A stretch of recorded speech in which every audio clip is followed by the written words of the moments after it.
दोस्तों, भारत को आजादी मिली और उसने वक्त को जब नापना शुरू किया तो उसकी कलाइयों पर HMT की घड़ी हुआ करती थी और जब सड़क पर उसने रफ्तार पकड़ी तो उसके पास एटलस साइकिल हुआ करती थी। लेकिन आज ये दोनों कंपनियों पर ताला लग चुका है। भारत लगातार विकसित होने की दिशा में बढ़ रहा है, लेकिन जिस कंपनियों ने इस देश को स्वर्णिम अक्षरों में दुनिया भर में पहचान दिलाई, उन्हीं कंपनियों पर ताला लग रहा है।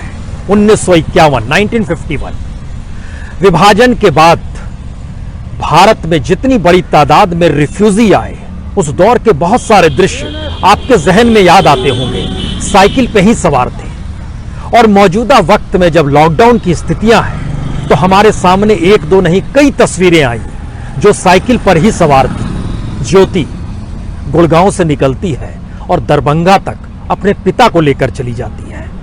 साइकिल पर ही सवार थी, कोई कार, मोटर गाड़ी, रेल, हवाई जहाज कुछ भी नहीं था।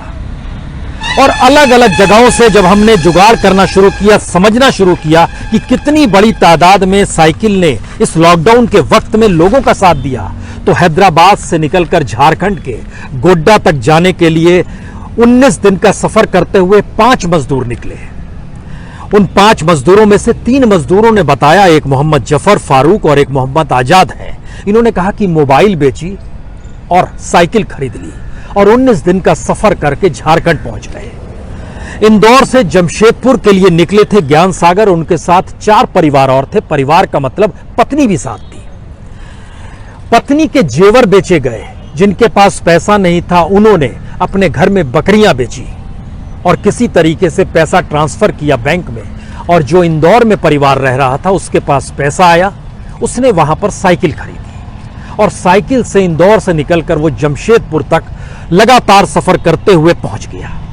यह स्थिति हिंदुस्तान का एक ऐसा अनूठा सच है जिसमें कई बातों को आज समझने की जरूरत है, क्योंकि हम लगातार जब पन्नों को पलटते हैं तो जिन कंपनियों ने भारत को न सिर्फ आगे बढ़ाया बल्कि एक पहचान भी भारत के साथ जोड़ी, उन कंपनियों पर ताला क्यों लग रहा है। एक लंबी कतार है, लेकिन आज चूंकि हम एटलस कंपनी के ठीक बाहर खड़े हैं तो इसका थोड़ा सा इतिहास आपको जानना चाहिए, क्योंकि इस कंपनी में काम करने वालों की तादाद तकरीबन 5000 के लगभग थी। पहली बार 2014 में मध्य प्रदेश की कंपनी जो एटलस की थी उस पर ताला लगा।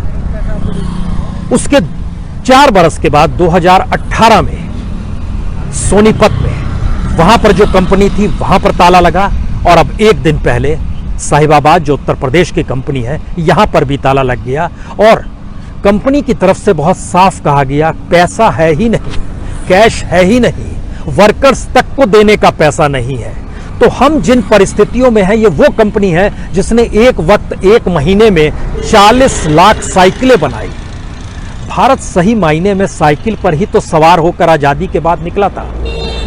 और जब उसके इतिहास में आप जाने की कोशिश कीजिएगा तो इस एटलस साइकिल का इतिहास अगर टटोलना शुरू कीजिएगा तो इसके पास एक लंबी फहरिस्त है। आप कल्पना कर सकते हैं कि यूरोप के देशों में भी एटलस की साइकिलें जाती थी और एटलस की साइकिलों को लेकर इटली ने अपना सबसे शानदार अवार्ड, जिसे इटली गोल्ड मेर्करी इंटरनेशनल अवार्ड कहते हैं, वह भी इसे दिया गया। एक्सपोर्ट करने की दिशा में भारत सरकार ने पहली बार इसको EEPC award for export excellence भी दिया गया। फिक्की के जरिए भी अवार्ड दिया गया। एक लंबी फहरिस्त का जब हम जिक्र आपसे कर रहे हैं तो आपको यह जानना होगा कि जिस जगह पर हम खड़े हैं इस जगह पे वर्कर्स जिन साइकिलों को बनाते हैं वो 2 तरह की साइकिल थी। एक सामान्य साइकिल जिसकी कीमत 2500 से लेकर 5000 तक, और उसके अलावे रेसिंग साइकिल भी थी, उसके अलावे माउंटेन साइकिल भी थी। और 1982 में जब एशियाड भारत में हो रहा था तो उस समय एटलस ने ही भारतीय खिलाड़ियों को साइकिलें दी थी। तो एटलस की पहचान अंतर्राष्ट्रीय तौर पर यहां से साइकिल बनने वाले की यह थी कि डेनमार्क, जर्मनी, हॉलैंड, इजराइल और पूरे अरब कंट्री में Iraq, Kuwait, Bahrain, Qatar, Saudi Arab, Oman, United Arab Emirates, इन तमाम जगहों पर एटलस साइकिलें जाती रही हैं। और इतना ही नहीं, श्रीलंका, बांग्लादेश, म्यांमार, यहां पर भी एटलस की साइकिल जाती रही है। लेकिन अब ऐसी कौन सी परिस्थिति आ गई इस देश के भीतर में कि एक कंपनी चलाने वाली कंपनी इसलिए बंद हो जाती है कि उसकी आर्थिक स्थिति इतनी खराब हो जाती है, जबकि मार्केट में साइकिल की मांग है।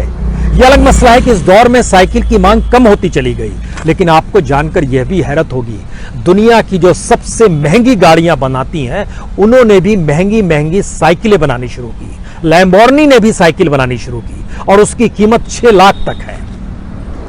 तो यह भी कल्पना के परे है कि हम कैसा बाजार बना रहे हैं और जो कंपनियों को चलाते हैं उन कंपनियों को हम किसी तरीके से आत्मनिर्भर बनाने की स्थिति में क्यों नहीं आ पाते।